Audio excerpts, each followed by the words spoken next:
from A&B Private Tutors, where we help students ace the MCAT. Today, we're going to be diving into what we are actual experts at, which is strategy on the MCAT. There are 7 essential strategies that I've identified as absolutely critical for acing the MCAT over my years of teaching and over 1,000 students helped. And today, I'm going to be sharing an overview of all of these strategies with you right here for absolutely free. If you want a more in-depth explanation of these strategies, you can check out the links in the description.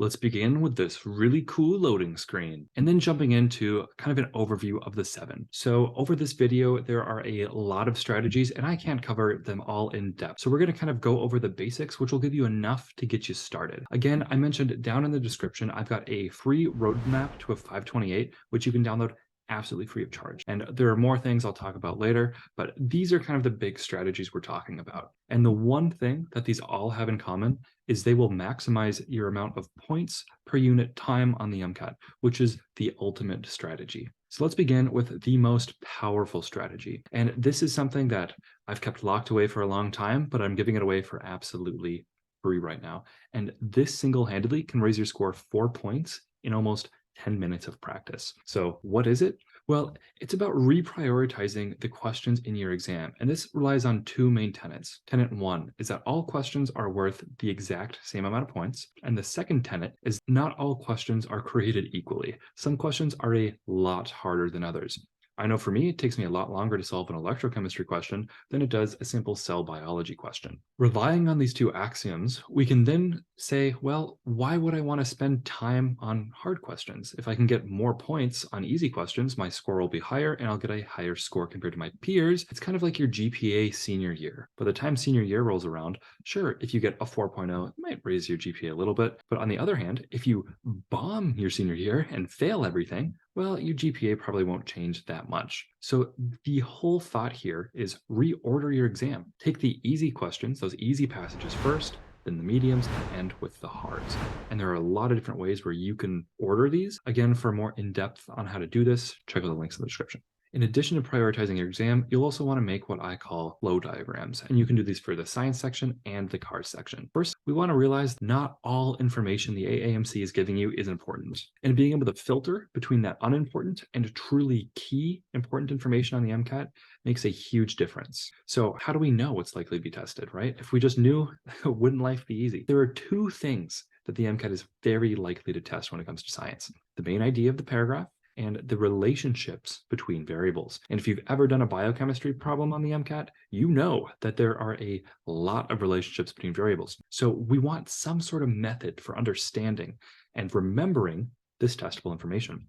The way to do that is by creating a flow diagram, literally writing these things out in an abridged form using a lot of symbolism to keep it nice and fast will help you not only understand, but also you can go back to that flow diagram later and add new information from those questions to do some problem solving. Another incredibly powerful strategy is to algorithmically answer questions. If you are starting to get really good at the MCAT, or even if you haven't gotten great yet, and that's okay, one of the problems that plagues almost everyone is falling for silly mistakes. This was the biggest problem I had. I would take my practice exam, review it, and be like, how the heck did I make that mistake? That seems so simple now. Why did I pick such a silly answer? And by having an algorithm like this, you will not have that happen to you anymore. So how do you do this? Well, it's a 4-step process that I've come up over, again, thousands of students of teaching. First thing you want to do is figure out, is this information connected or disconnected from the passage? Next is, what is the science actually being tested here? Is this cell biology, gen chem? What do I need to know? This primes your brain to start thinking of creative solutions. And then, I know it sounds silly, but it's so powerful. Reword the question. Put it in simple terms. If you've got some crazy science question, make it easy. Dumb it down. Pretend like you're asking the question to a 4th grader. Finally, after you've come up with a good reword of the question, then try and forecast an answer. Predict what a possible good answer would look like. And if you can't make a good prediction, that's okay. Go and remove obvious wrong choices. Well, how can you figure out if they're obviously wrong? That could be from content, or there are also some common wrong answer patterns that we're about to talk about.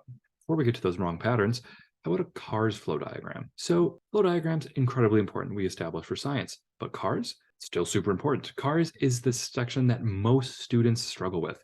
So we need some sort of strategy to improve that. And flow diagrams, absolutely amazing. So what is the testable information for cars then? 3 big things. We've got the main idea, author's tone, and argument structure. Now, main idea, that's pretty straightforward. Why is this paragraph here? But author's tone is really nebulous, especially if you're a native English speaker, right? You read the passage and you're like, the author feels angry, maybe? I don't know why, but it feels that way. We can do better than that. You're going to be a doctor, right? You're going to be a scientist. So there are actual words we can look for that can tell us when it's author's tone. And these are adjectives that don't really need to be there. Again, this is a really big lesson in the program I have, so I can't spend too much time on it right now because it would take the whole video. But again, check those links below. An argument structure is really made up of finding those evidence and conclusion keywords. That is huge. If you can understand, well, what's the proof behind someone's argument and what is the conclusion of your argument? Why are you arguing in the first place? Cars suddenly becomes a breeze. Because if you look at the answers on Cars, about 33% of them have to do with the main idea. Another 33% have to do with author's tone, and the final third is about arguments. So most people are just focusing on main idea, and that's why they're really struggling with Cars. By being able to understand author's tone and argument structure, you can get those 66% of questions that might have been holding you back. Now, the very first step, the prioritization step, every single student I've ever had is like, Bretton, sounds like a horrible idea. You want me to spend time up front to try and figure out if something's easy, medium, or hard? I do, because it will only take 1.5 to 2 minutes if you're really slow. The other crazy thing is, if you're doing the prioritization, time is no longer the enemy because you're making sure you're getting those easy, medium problems. So who cares about the hard ones? You probably weren't going to get them anyway. But for Cars, we want to at least, give a shot to those hard ones. You wouldn't speed read every passage on Cars, but you do want to speed read those last maybe 2 to 3 hard ones where there's a low chance you're going to get it anyway, and you just are trying to grab some extra points.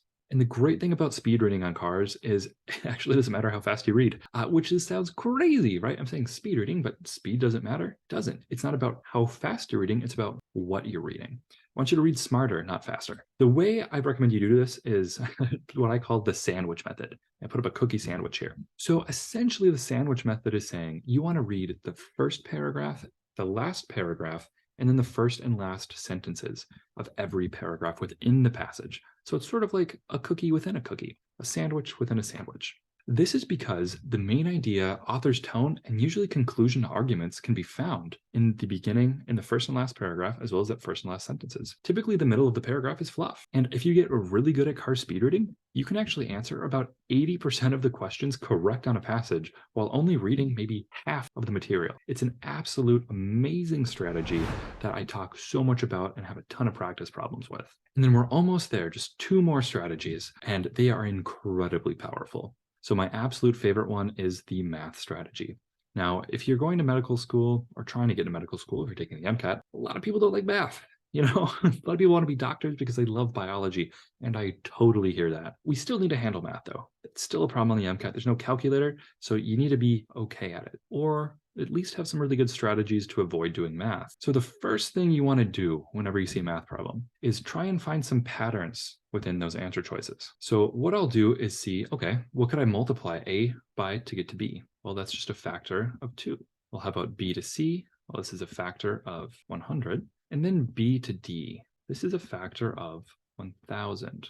And whenever I see a factor of 1,000, I get really excited. And you're probably like, why, Bretton? Why did you just do this? This feels like a waste of time. You didn't even read the question. Who cares about these numbers? You're about to see some magic. Just kind of scanning through this question here. I see, okay, I'm going to be in milligrams. I'm using milligrams at some point. And the answer should be in. So we want to think about how the MCAT gets wrong answers in the first place. Well, I'll tell you, all of the wrong answers on the math section, they're not random. It's not like they're just saying 6.894. No, these are all common mistakes people make on the MCAT, either forgetting to multiply, dividing when they should have multiplied, doing exponents wrong. Typically, it's multiplication division, or in this case, it's going to be a unit conversion. Because how many times have you been there and forgotten to convert your units? I know that's something I've fallen for, but now we're going to turn that weakness into our superpower. Because I know I'm trying to go from milligrams in the question at some point to grams, and I don't even care how to solve this problem. I don't care. I know I'm multiplying by milligrams at some point. So I know my answer is going to be milligrams. So if I want to go from milligrams to grams, well, I just have to divide by 1,000, right? So we can do that for our answer. Only one of these answers is a factor of 1,000 smaller than the other. And that is answer choice B. I didn't do any math. I did some black magic for the MCAT to get B. And you can do this too. And if you want, you can solve this. And that's my challenge for you. See if you can figure out how to solve this problem. But I promise you, the answer is going to be B. And this isn't something I just cherry picked. You can do this on so many problems on the MCAT. But if you can't, and that happens sometimes, you have two choices. If you really don't like math, skip it. Make this the hard one that you get wrong and someone else wastes time on. If it's going to take you more than 2 minutes, go get some easy questions. There's some easy genetics. There's some easy cell bio. Leave the scary math for the physics majors.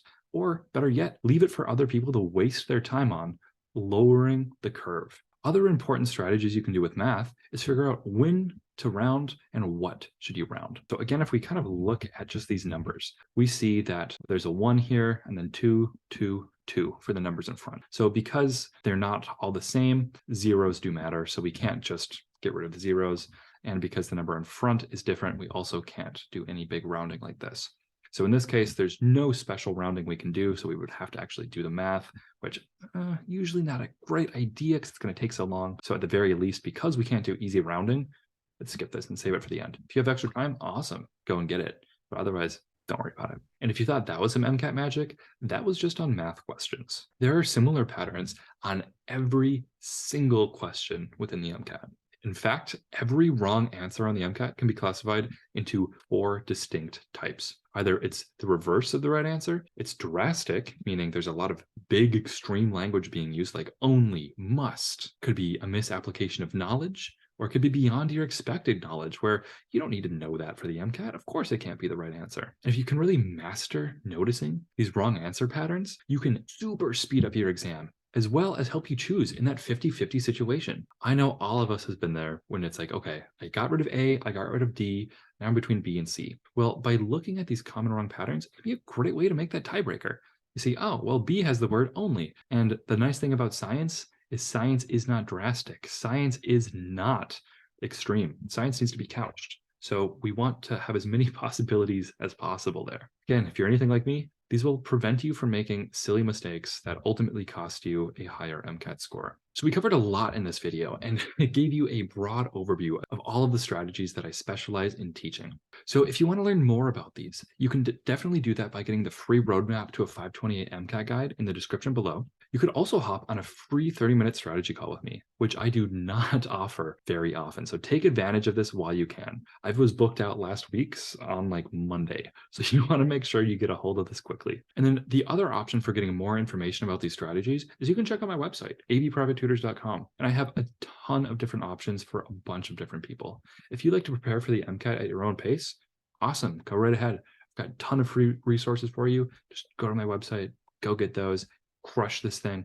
If you want a bit of semi-guided prep, I've got a ton of different options, including there's a program, we've got small group tutoring. And then finally, if you want fully guided prep where you really need that one-on-one help, well, you could work with me or another amazing tutor using our comprehensive MCAT prep program. But either way, no matter what you do, I would love to hear from you. Let me know if this was helpful, if there are any questions. Thank you so much for watching our video, and good luck crushing your MCAT. Also, please subscribe to my YouTube channel. I'm planning on releasing a ton of key insider MCAT information very soon, and I don't want you to miss that. Thank you so much for watching, and I'll see you later.